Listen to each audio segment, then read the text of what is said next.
राम राम।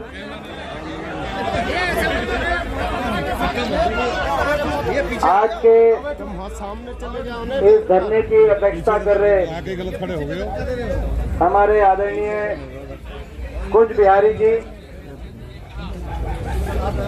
तेवतिया पाल के अध्यक्ष आदरणीय चौधरी विजेंद्र सिंह जी, बावन पाल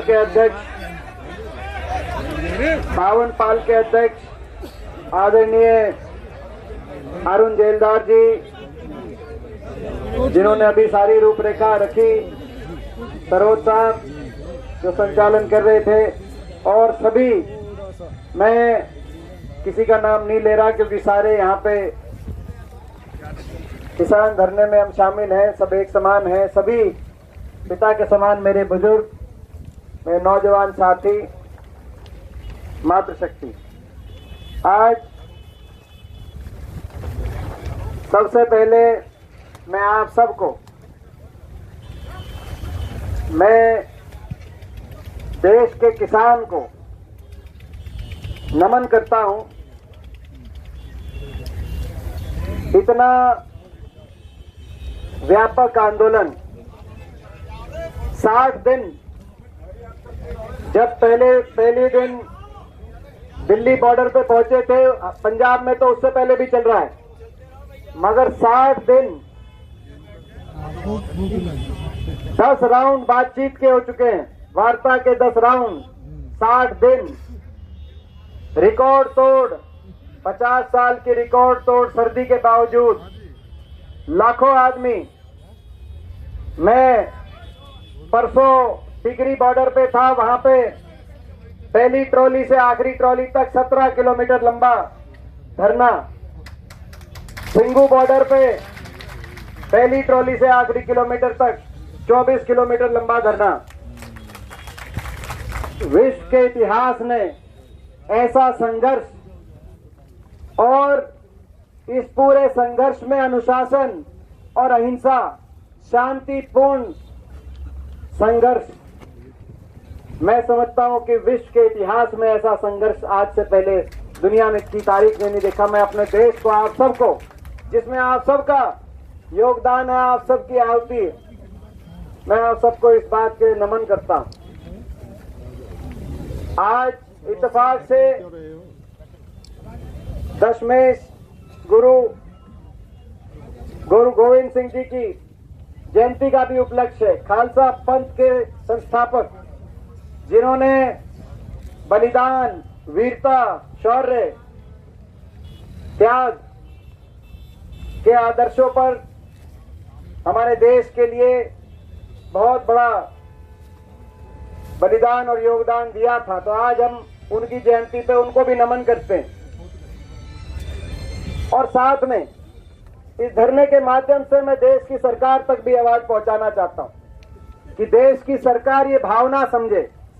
ये जो जिद पे अड़ गए हैं, आज सुबह अखबार में मैंने कुछ पढ़ा, मैं वो आपके बीच में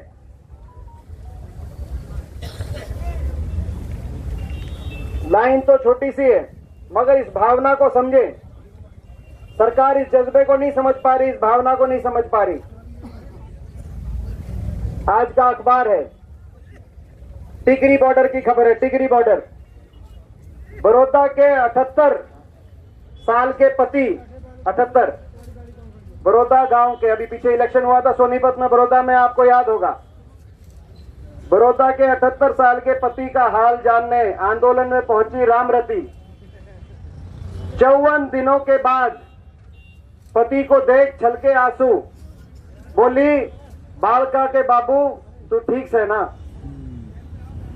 54 दिनों के बाद वहां पहुंची। सरकार इस जज्बे को नहीं समझ पा रही, इस भावना को नहीं समझ पा रही। आज देश का किसान धर्म, जाति, क्षेत्र, प्रदेश, भाषा, सारी जंजीरों को तोड़कर एक भावना में बंधकर एकजुट होकर सरकार के दरवाजे पे पहुंचकर खटखटाकर अपनी जायज हकों की बात मांग रख रहा है। सरकार को जिद छोड़नी चाहिए, अपने प्रजा की बात माननी चाहिए, देश के किसान की बात मांगनी चाहिए। हम सरकार यहाँ पे धरने के माध्यम से हम ये भी सारे मिलकर प्रार्थना करते हैं भगवान सद्बुद्धि दे इस सरकार को और सरकार इस टकराव के रास्ते को छोड़े। प्रजातंत्र में अपनी प्रजा की बात मानने से कोई छोटा नहीं होता। आज ये जो दिखाया जा रहा है किसान जीतेंगे कि सरकार जीतेगी, मैं सरकार से कहना चाहता हूं ये किसी के हार जीत का प्रश्न नहीं है। प्रजा की बात मानने से ना आपकी हार होगी ना आप छोटे होगे।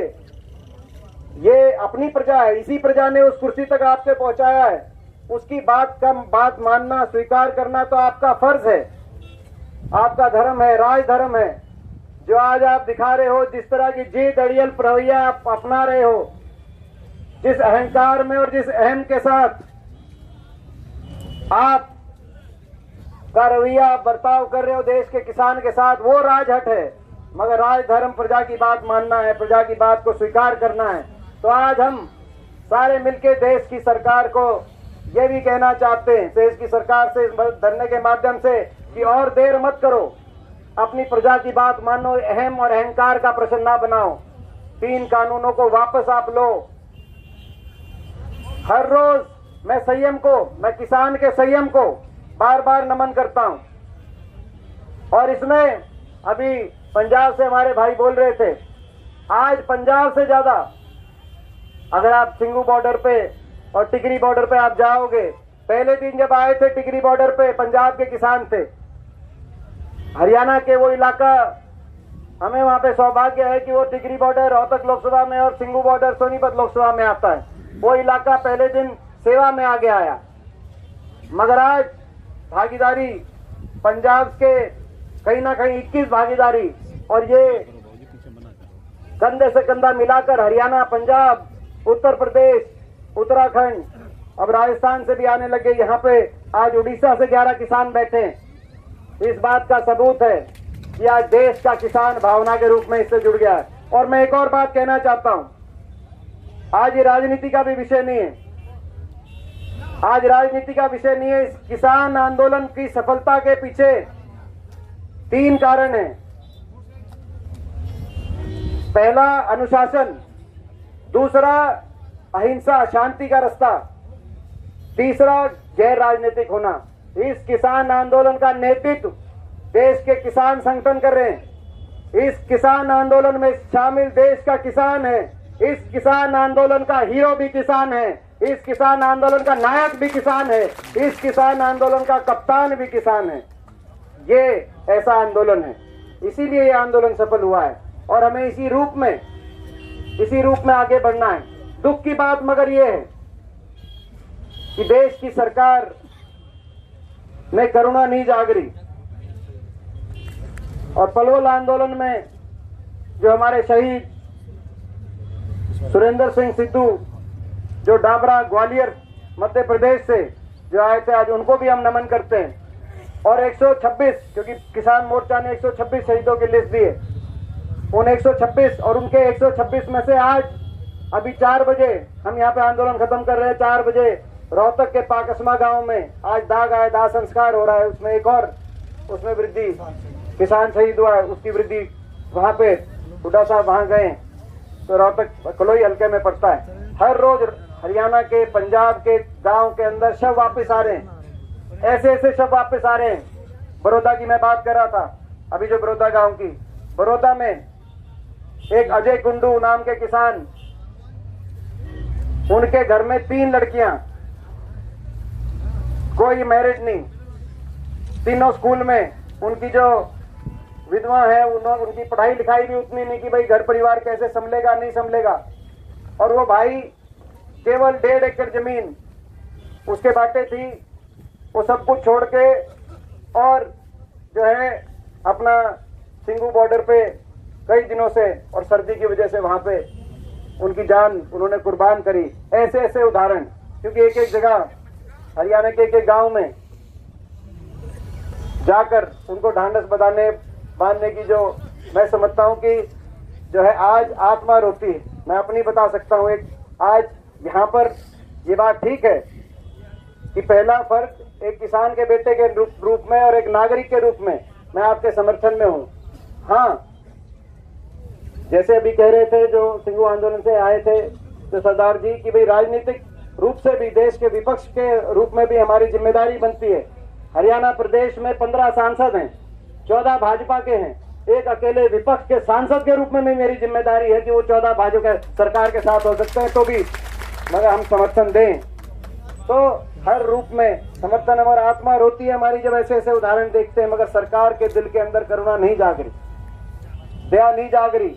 और मैं सरकार से आज आग्रह करता हूं, बार बार आग्रह करता हूं, किसान के नाते नहीं तो इंसान के नाते, किसानियत के नाते नहीं तो इंसानियत के नाते ऐसी भी कोई सरकार, ऐसा भी कोई घमंड कि 100, 125, 150, 150 लोग अपनी कुर्बानी दे दें, लाखों लोग बॉर्डरों पे पड़े हों और सरकार को उसके बारे में सरकार टस से मस ना हो। 10 राउंड हो गए बातचीत के, मगर 10 राउंड बातचीत में एक अक्षर भी यहाँ का यहाँ ना हुआ हो। दुख की बात है, आज तकलीफ होती है, मन के अंदर टीस है। मुझे पता है पलवल में आप लोग बैठे हो, शारीरिक रूप से तो आप यहाँ हो, आपके शरीर तो यहाँ है, मगर आपका भी जो जी है, आपका जो दिल है वहीं बॉर्डर पे है कि नहीं है। मैं आपसे सवाल पूछता हूँ। तो आप सब, सारा देश का किसान एकजुट है। जो जिस तरीके से ये, पहले तो मैं केंद्र सरकार के बारे में 2 लाइनों पर हरियाणा सरकार के बारे में भी कहना चाहता हूँ। जिस तरीके से कानून बनाए गए, देश के किसान के भविष्य को औद्योगिक घरानों के हवाले छोड़कर सरकारी रेट, सरकारी खरीद से पीछे हटकर सरकार ने कोरोना के टाइम बिना बहस कराए, नहीं तो कृषि स्थायी समिति में मैं भी रहा हूं, संसद में बहस होती है, किसान संगठनों से विचार लिए जाते हैं, बिल का मसौदा तैयार किया जाता है और कृषि स्थायी समिति में तो लगभग सर्वसम्मति से काम होते हैं। मगर इस सरकार ने कानून बना के फैसले अपने कर दिए, राष्ट्रपति जी से ऑर्डिनेंस लागू करा दिए देश में। उसके बाद संसद बुलाई और संसद से मोहर लगाई, राज्यसभा में ध्वनि मत से ये कानून पास कराए। वोटिंग नहीं हुई, देश का अधिकार है प्रजातंत्र में, वोट करने चाहिए ताकि पता चले कौन किस तरफ है, कौन किस तरफ है, मगर ध्वनि मत से गैर संविधान के तरीकों को से अलग हटते हुए धक्काशाही करते और अगले दिन से संसद पे ताला लग गया।